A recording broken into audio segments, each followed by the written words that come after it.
Benny Kieser, Programmstelle Innerschweiz, hat ja bis jetzt schon immer eine gewisse Vermittlerfunktion gespielt, indem sie Programm vermittelt haben als Fernsehen. Tut sich jetzt daran etwas ändern? Die Programmstelle hat bisher immer schon Programm vermittelt für Fernsehsendungen, verschiedene Fernsehsendungen.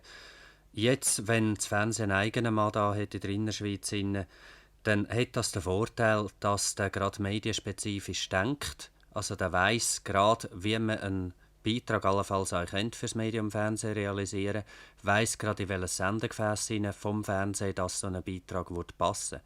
Das wird sich verändern. Was für Fernsehsendungen werden Sie jetzt speziell betreuen? Mein Aufgabenbereich ist schon Programmvermittlung eigentlich für alle Fernsehsendungen.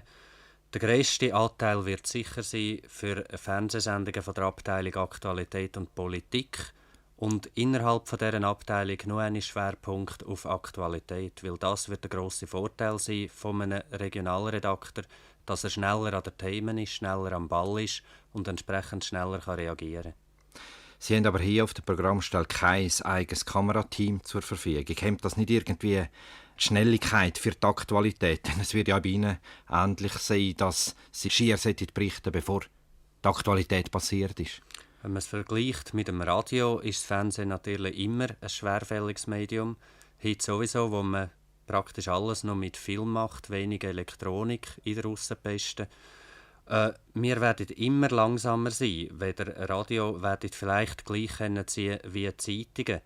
Eine eigene Fernsehkippe hier in der Aussenstelle zu stationieren, ist im Moment noch nicht aktuell. Man überlegt sich das allerdings in naher Zukunft, ob man eventuell eine elektronische Equipe in die Aussenstellen hineintun, wenn man einen entsprechenden Einspeispunkt hat. Das heisst, wenn man könnte ein Programm Bild und Ton direkt von Luzern aus überspielen auf Zürich. Und was verspricht sich jetzt das Fernsehen selber von so einem Aussenposten, von so einem Regionalredakteur? Das Fernsehen verspricht sich vor allem eine schnellere und umfassendere Information, einmal über das Themengebiet, das in so einer Region anfällt.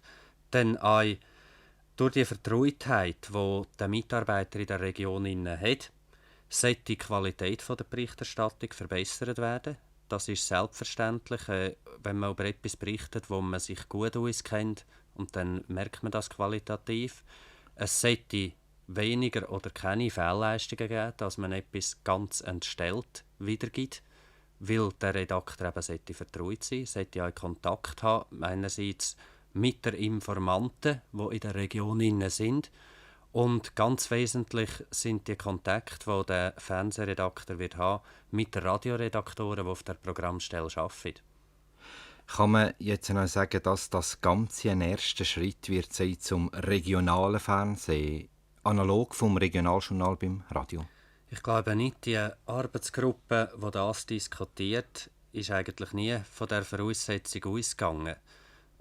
Es ist in absehbarer Zukunft auch nicht so gedacht. Also ich komme ja hier nicht eine eigene Sendung über für die Innerschweizer, die nur für die Innerschweizer ausgestrahlt wird, sondern es geht nur um einen Zufluss, um eine Anlieferung für das nationale DRS-Programm.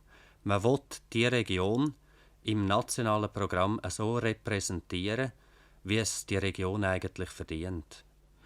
Sie sitzen jetzt schon bald einen Monat auf dem Stuhl vom Regionalredakteur hier auf der Programmstelle. Sie haben schon Blickpunkt-Sendungen gemacht. Inzwischen haben Sie auch schon wieder heisse Eisen im Feuer. Heisse Eisen im Feuer, das ist für einen Journalist immer schön, ist attraktiv. Ich möchte aber schon sagen, es ist nicht das Einzige. Natürlich vernimmt man viel, wenn man in der Region ist und vor allem, wenn man vorher schon in der Region gearbeitet hat, wenn das ein anderes Medium war. Das ist gelagert, kann bei Gelegenheit abgerufen werden, aber es ist nicht der einzige Aspekt. Es geht mir schon darum, einfach die Innerschweiz weiterzugeben, so wie es ist, in den verschiedenen Sendegefässen, die ich habe. Das wird nicht nur Blickpunkt sein, das wird Tagesschau sein, das kann das CH-Magazin sein, das können religiöse Sendungen sein, kann ein Karussell sein. Die Region weiterzugeben, und insofern ist die Tatsache, dass das Fernsehen jetzt hier einen Regionalredakteur hat, ist natürlich auch eine Chance für die Region.